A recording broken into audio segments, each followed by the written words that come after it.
we spend a lot of time trying to think about it in terms of how do we get people to trust us? And he sort of flipped it to say that really trust can go the other way of letting people know, like, I trust you in terms of your ability to get this done or work through this problem. And oftentimes what we find is, as uncomfortable as that might be at times for people, especially if we like to have control over things, that it's almost counterintuitive. It can motivate the other person even more so to want to make sure that they don't let you down.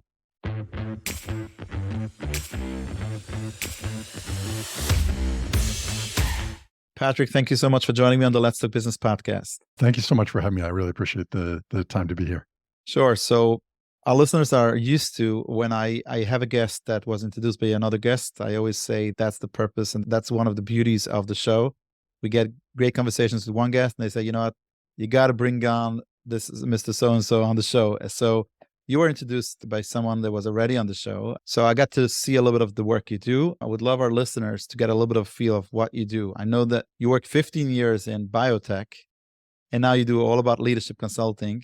Tell us a little bit about the past and what got you what you're doing now.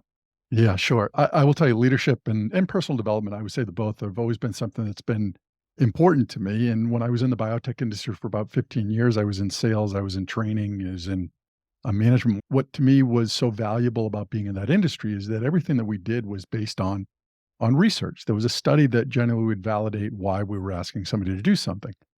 And as I started to get involved with sales training or leadership development, I took the same approach, was that there was research that would back up why certain behaviors, certain things that we did created either engagement or disengagement in the employees that reported to us. And certainly those that are familiar with sites like Gallup or Press Ganey, they're involved with surveying organizations globally. And what they look at is engagement numbers on a standard set of assessment questions. And we'll find that there's a trend, or has been a trend, I would say, for probably 20 years now, is that in organizations, about a third of employees are engaged and about 2/3 of employees are disengaged. Yeah. And if you look at some of the research there, it suggests that about 70% of an employee's engagement or disengagement in terms of how they show up is the direct result of who they report to directly. So Wow. when you look at that, to me, training and developing leaders to be able to inspire and engage employees is vitally important. And I would say even more so in today's environment where there seems to be so much more of this fight for talent, right? And not only getting talent, but then retaining it. That's where Yeah. behaviors become so important. Yeah. And it's such an important point. And I think a lot of business owners are putting a lot of effort in putting out great offers to attract new talent. And they don't focus enough on the retaining part. And I think what you Yeah. just mentioned is so important. Which is vital. And so we look, I'm working with a large organization right now, about 7,000 employees, and they have about 500 managers that we're working through in terms of all the way from frontline up to the executive suite, and talking about the importance of onboarding, how important that is, right? It's so difficult to get people. Well, we know, again, a lot of the data that's out there in terms of when you don't onboard people properly, when they don't feel a connection to the group that they're with, they immediately start to question, did I make the right decision? Exactly. Right? Yeah, sure. So to me, it's the best investment we can make is making sure that when we bring people on board, one is onboarding really starts before they show up. It starts in the interviewing process, but that we make sure that when people get there, they immediately start to feel this sense of connection to the organization. I want to start with a question on this topic. Obviously, we already started, but to put, start the conversation about digging into leadership, is I want to start with the title of your book, The Leadership Bridge, Yeah. which obviously is not a typical title. And using the word bridge, probably there's something behind it. So give us a little bit of explanation that what are you exactly, what's the metaphor of bridge? Sure. There is actually, there is certainly a connection there. And if you think of it this way, is that every relationship we have with somebody else, I think of it as it's a bridge that we build with that person. So if we were to use the example of, let's say, the Golden Gate Bridge, well, if we look at that one cable that runs tower to tower, it's about 3 feet in diameter, but in reality, it's about 20,000 plus individually wrapped cables. And to me, it's the same as the relationships we have with other people, in that the more we behave in ways that are positive with somebody else, the stronger that relationship becomes with them. So, to go along with that leadership bridge, what I did was I developed a model that I use called cables, which is based around 6 research behaviors that, to me, these are the behaviors that when we model these on a consistent basis, we build this bridge either with coworkers or with people that report to us or family members. To me, it doesn't matter where it is. The beauty of these 6 cables that we talk about, the bridge is built better wherever we're modeling these. And I see it in my own personal life with my kids, with my wife, with my siblings, that the more I behave in a way that demonstrates these cables or models them, the relationships become stronger. Mhm. Would you mind sharing some of those cables with us? Sure. So again, we think about this as an analogy. We're building a bridge and we build this bridge with cables. So each of these 6 behaviors, the first one being consistency, is that we walk the talk. Is what we say and what we do the same thing, right? And I think that's so vitally important. That's our first cable. The next cable in that is around what I would call appreciation, and that's recognizing people, but in 2 different ways. We recognize people for what they do, right? For their contributions that they make, but we also recognize or appreciate people for who they are. And Yeah. that speaks to the diversity of organizations, right? That we celebrate that we come with different backgrounds and experiences and all of those things that go into diversity. The next that we talk about is belongingness. And this is about really the need to create a sense of connection with somebody else, either a family member or a team as part of an organization. Then we move on to listening is the L cable that we talk about. And I talk about this really in 4 specific ways is in terms of how we listen. One is when we're really listening, we listen with our eyes first. So we're watching for what other people do, body language, facial expressions. And when we're trained on them in that regard, we're really very focused on listening to them in terms of who they are, right? We're not distracted by doing other things and looking at email or who comes into the room. So that's the first. Then we listen with our ears. And when we listen with our ears, we're listening for tone of voice, the word choice that somebody uses, and picking up on clues there in terms of what they're saying, right? Yeah. Next, we listen with our mind. And that really is about listening from the standpoint of curiosity. And when you think about listening from the standpoint of curiosity, it requires me to put any value judgments that I have almost aside because I'm trying to listen to you from a standpoint of trying to at least understand your perspective, where you're coming from. And it gives me an opportunity maybe to question, this is what I hear you saying. Is this what you mean? And then lastly, we listen with a sense of heart or we listen from a standpoint of empathy. And that's we listen from the perspective of imagining if the roles were reversed, how would I want the other person to listen to me? And if you think about when you listen on all 4 of those levels, which I think is difficult but doable, to me, it's a skill that we develop, is that our ability to resolve problems and conflicts becomes so much more doable when we're listening on all 4 of those levels. So the E in this cables model is about empathy by itself. There's so much need for our ability to just put ourselves where somebody else is. And this doesn't mean that we empathize to the point that we aren't able to be decisive or assertive on things, but we need to be able to position ourselves into thinking where somebody else is. And the last cable that we talk about in the cables model is around specifics. And that's a 2-parter as well. And the first part is about setting clear expectations. Clarity. And the other part is about holding each other accountable Accountable. to the clear expectations. And when I go into organizations, oftentimes if there are issues that are causing problems, the specifics is the issue. Either we set clear expectations, that we're really good at that, policies, procedures, but what we're not as good at is holding people accountable to following through on those. Mhm. This is great. And I think it's so important. I want to ask you a follow-up question, which is based on your expertise working with leaders, where do you see people lacking the most of these different, from the cable system, so to speak? Yeah. So there are 2 that I would find. One is listening, I think is very difficult for us. And I would say even since COVID, I've probably seen a trend to we listened to respond. And listening to respond is really, I'm just waiting for you to finish so that I can tell you my point of view and why I'm still right. And Mhm. I think that's actually devolved to we now listen to undermine in a lot of cases where people will then say, you're stupid, you're this, you're that, you're ignorant.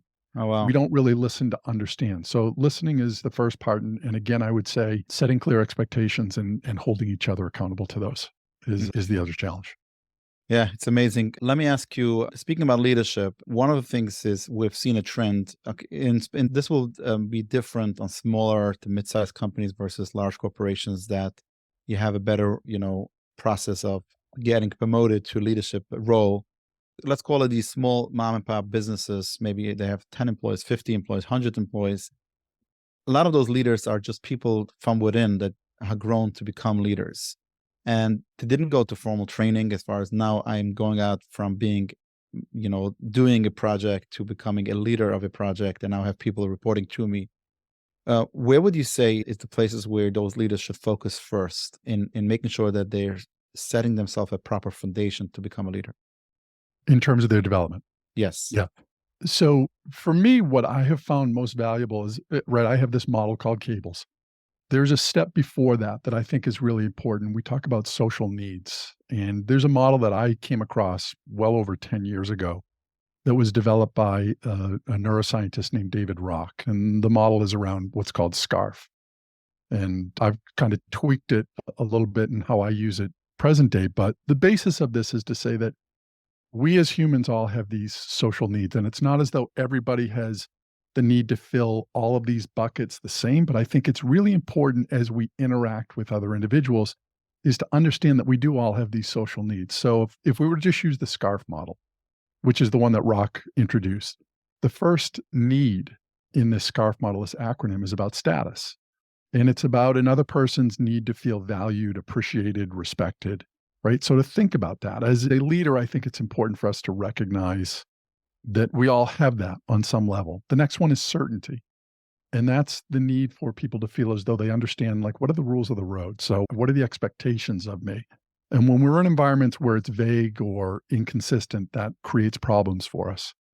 The next one is around autonomy in this model, that we all have a need on some level to feel as though we have some control over our destiny, which is interesting, right? Because as an Yeah. organization, well, we can't just all show up and do whatever we want to satisfy that need for autonomy. And it doesn't need to be that way, right? We can have both. Whereas a leader, I could simply say, this is what needs to be done by the end of the week, but then ask the individual doing it, how do you think you'll be able to accomplish that by the end of the week? That provides autonomy for them because I'm not sort of dictating exactly how things need to be done. The next one is in this model is around relatedness. And it's, again, this need to feel connected to an organization, to other individuals. And then the last one is around fairness, right? So people want to feel as though we have similar rules, right? Everybody's sort of held to the same standards. So that's one part that I think is really important for new leaders. The other part that I think is probably equally as important is personal development Yeah. in leadership. And what I mean by that is that if I'm not in a place where I feel a sense of well-being for who I am and a level of comfort in terms of my own place, it's very difficult for me to be there for other people if Sure. I'm not comfortable in my own skin, so to speak. Sure. And I've seen it, and I've been involved in different companies where you have an unhealthy leader on the personal development side. And, you can't grow your business if you yourself can't grow. Yeah. Yeah. And again, that's why, so in the Leadership Bridge, the book that I wrote, the first section of that book is all about personal development, needing to find out who you are individually before you can be there for other people. Wow. I want to dig in a little bit on the personal development side, but I want to go back to what you said about the SCARF model. And one of the things which obviously we touched on, which is autonomy.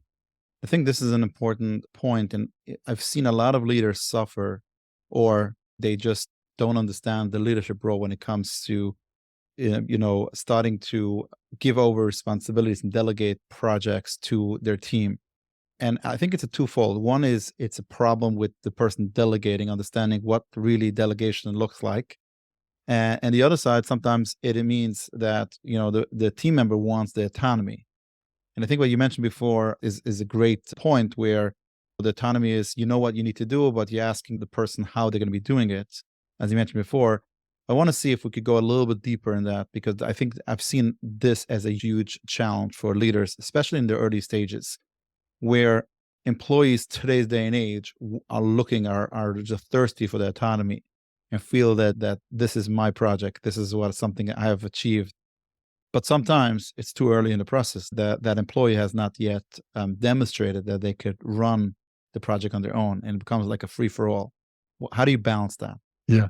So it's interesting. When we talk about that, I think of cables again, right? That last behavior is around specifics and it's clear expectations. These are about conversations with this individual of maybe making them aware of wanting to be able to give them more autonomy, right? More leeway to be able to do this, but it needs to come in steps of the expectation of, I need to see a little more in terms of progress here. It's not that I don't trust you, but just in the nature of this type of project, here are some milestones that I'm going to expect that we hit so that when you hit those, that provides more ability to take this on your own. Hmm. Right. Yeah, so I understand that. And the question is only, and this comes down to the culture of a company and sometimes leaders, and especially I would say in the last few years when hiring became a bigger challenge, retaining became a bigger challenge.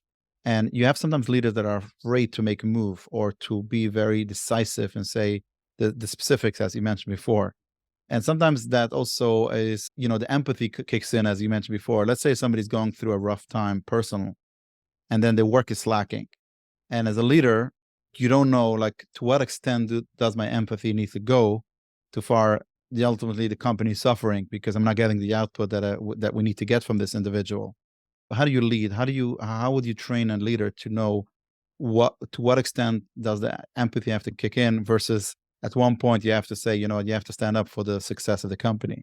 You bring up a great point because when we talk about empathy, right, especially I think it's more one of the words that we hear more often now in terms of leaders needed to demonstrate empathy. Exactly. With that though, and I speak of this in the groups that I work with, of saying that empathy has sort of a liability to it as well. When we empathize so much that we are not able to make decisions that we need to make, right? I can empathize with you in your position that you're in and the struggle that you're having, but at some point, I also need to balance that with the survival or The the effectiveness responsibility. of running the business, Yeah. right? And again, I go back to having conversations around listening, right? Where I'm having questions about asking the person, what are the challenges that they're facing right now? How can I support you in terms of making sure that we're able to hit these milestones that we need to be hitting, right? I think the clearer we can be of saying, I appreciate the challenges that you're feeling, but we need to find a way to balance that with work that still needs to get done here. And I would put it back on the other person to say, from an autonomy standpoint, right, is how do you think you're going to be able to do that?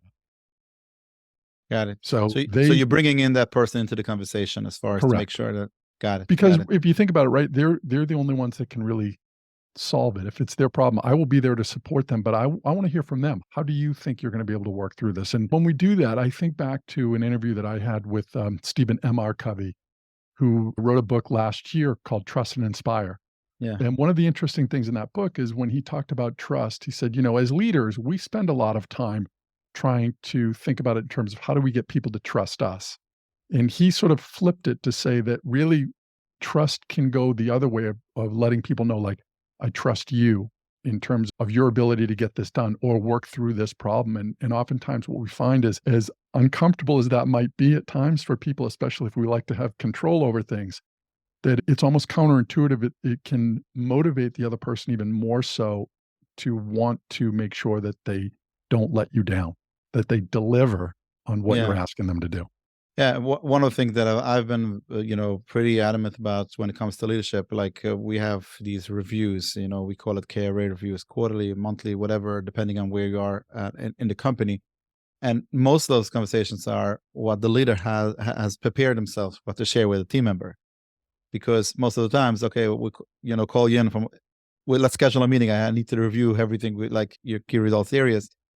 By us, we've implemented a system where like a couple of days before, the person will get an email that in a few days we'll schedule it, and for the employee to prepare themselves just as much as the leader has to prepare themselves. Because guess what? They're in the front lines. They're sitting there doing their stuff for the company, and they have a lot of times they have very valuable information to share, how the company could improve, how the communication could improve, and everything like that. So I think it just you hit on like this is a very important point to make sure that you really get the feedback from the team members as well.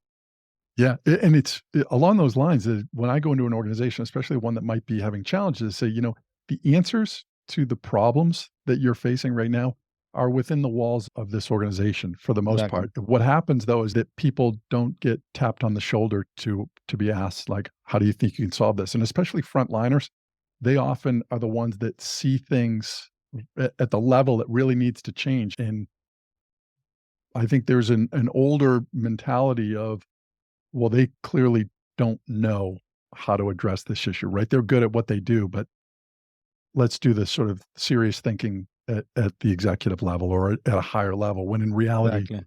they very much know many of the things that would make our jobs as leaders much easier. Exactly. Let's spend a few minutes to speak about company culture. How much of that relies on the leader, and what would be the responsibility on a day to day, like on an actionable, practical advice of a leader cultivating a culture of excellence? Yeah. I think it certainly starts with a leader. We oftentimes in an organization, mission statement, values, people think those are their culture. Their culture is how people behave. Doesn't matter what they say on a website or in their, brochure. The culture is basically how people behave. That has to start with the leader at the top. And I'll go back to the model of cables, is that if we think about this from an organizational standpoint, consistency, we need to walk the talk, right? If we say that values that we have or that we share accountability and collaboration, trust, respect, yet we have a leader that they don't model those things. They don't show respect for people on the front lines, then what is that? What does that let people know? What we say and what we do is not the same things. So that type of culture probably starts to become a contagion. There's disrespect throughout the organization. And again, if you think about this from that model of cables, the beginning of this, the first C in this is consistency, walking the talk. The last one is setting clear expectations. They're like bookends, right? So if we think about Suffix. it from this standpoint, whatever we say our culture is, the values that we stand for, how we describe our organization, to me, that's the clear expectations that we've set. So now, as a leader, I need to model that first to say, here's here's me walking the talk. And if I'm doing it, it makes it easy for me to hold everybody else Mhm. accountable all the way down the line. It reminds me a couple of I have done some workshops on leadership training, and we speak about culture, core values. And one of the people pulled up their website. He was a rental broker, a firm, and one of the core values was integrity. And I asked him, "Let me ask you, if you have two apartments, that one is better for you because you make more commission, while the other is better for the tenant, which one are you telling your people to actually show?" He says, "Of course, the one that I make more commission." So he says, "I have no problem you doing that, but you cannot have one of the core values, integrity." It's such a great point. Here's what, when I talk about values, you're right. That is so accurate. And I will say, if you think about the values that you have as an organization, they do two things for you. They allow you to provide a compass in terms of the decisions you make.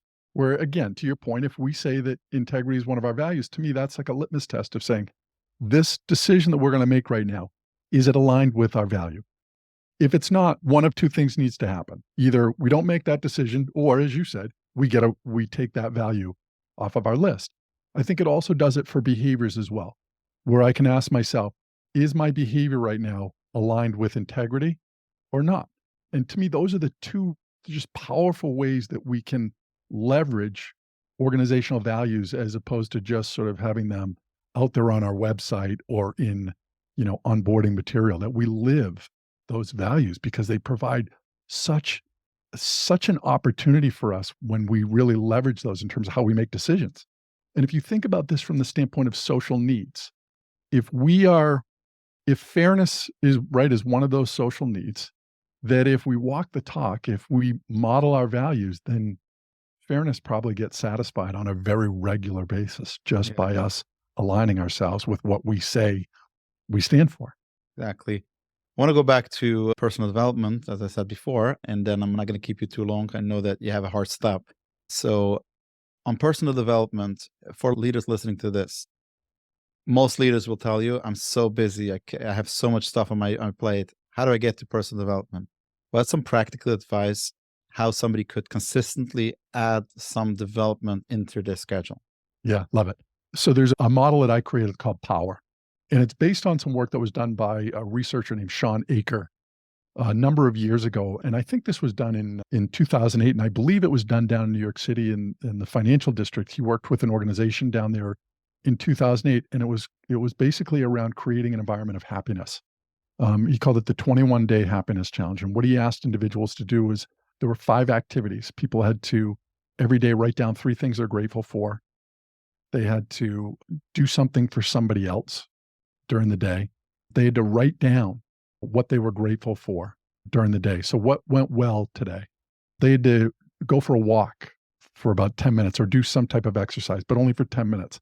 And the last thing that they had to do was they had to focus on their breath or do some type of meditation for just 2 minutes. So if you think of that whole process, it takes far less than an hour to do that in a day. But the power of that is there's so much research behind that. So as I said, I wrote this journal that I use with my clients called Power, and I believe it's on my LinkedIn page that people can download it. It's on my website. So Power stands for those 5 activities. So the P is praise, right? It's write down 3 things you're grateful for. The O is about others, doing something for somebody else. The W is about writing and generally the action is right at the end of the day. 2 sentences about what went well during the day. The E is about exercise. Again, just find some time, right? 10 minutes is all we need. And the R is about relaxation. And that's about those 2 minutes of maybe focusing on just square breath, which is just breathing in for 4 seconds, hold for 4 seconds, breathe out for 4 seconds, wait, and then do it again. Just for 2 minutes. You could set your alarm on your phone and do that. So in terms of personal development, well, how does that impact? Well, we know that in the 21-day happiness challenge, what they found was that when people completed the 21 days, they didn't even have to do all of them every day, but people reported themselves as being happier. When they went 6 months out, they surveyed again, and they found that those people that were continuing to do several of these activities also found themselves to be happier. Wow. And I bring that up because we know that from a personal development standpoint, if I'm in a better place myself, if I'm happier, my well-being is stronger, I tend to make better decisions. So it's sort of like a byproduct of that. When we're not stressed, where we make better decisions, our brain is not as clouded on things like that. So that's just a quick approach that you can ask yourself. And I talk about it. So it's like having a power hour in the day. So that analogy. I'll just add, this is amazing. I'll just add that sometimes it's the small things that count, because that gives you the momentum to do, okay, if this helped so much, what else could I do? Imagine if I just spend another half an hour in a totally different activity. And if it's funny, when I speak about this to individuals, I say, look, if you can't do anything, if you just wake up every morning, just practice writing down 3 things you're grateful for. Yeah. If nothing else. And that takes, right, even for the person that says, I have no time. I guarantee you have time to write down 3 things you're grateful for. And we know a number of studies that have been done, if you were to go on PubMed, which is a pretty popular research site, there are probably over 4,000 articles on the impact that gratitude has on our well-being. If you were to just start there and you think about starting your day from a place of gratitude, you can't approach challenges the same way as if you're starting from a place of, what am I grateful for? Because when you really start to leverage this, what you can start doing is you can start to find ways to be grateful for your challenges. Amazing. Because when you're grateful for your challenges, it takes a lot of the sting away from those, and you approach them differently, right? Then it becomes an opportunity to grow from that when you're grateful for the challenges. That's where growth comes from. Absolutely. I love it. I love it. Where could people find out more about you and the stuff you do? So obviously, I've got a website, Emery Leadership Group, which after listening to your last guest on SEO, I'm probably going to have to take another look at that. LinkedIn is also probably the best place to connect with me. That's where I post most of my things and write articles. And I also have a podcast that I do as well called Learning from Leaders. It is another place where you can certainly listen to what I'm about. So those are beautiful. For the links, resources mentioned in this episode, check out the show notes at www.ptexgroup.com/podcast. We will link to the LinkedIn and to your website and to your podcast. Let's close with the 4 rapid fire questions. Are you ready? Yes, so I'm ready. Number 1, a book that changed your life. Think and Grow Rich. Number 2, oh yeah, absolutely. Number 2, a piece of advice you got that you never forget. Treat other people with respect. Beautiful. Number 3, anything you wish you could go back and do differently? I've thought about this one often, and I would say that although there are things that I wished I hadn't, they have shaped who I've become going forward, so I wouldn't change them. Wow. And last and final question, what's still on your bucket list to achieve? New book for this year. On this one is on personal development, not on leadership. So this is a personal invite. When the book comes out, you come back on the show to speak Well, about personal development fully. I would love that. Thank you very much. Patrick, thank you so much for joining us. I know your time is valuable. That is why, in the name of our listeners, we'll forever be grateful for sharing some of your time with us today. It's been a blast. Thank you so much. I truly appreciate the opportunity to come on here. My pleasure. Wishing you the best.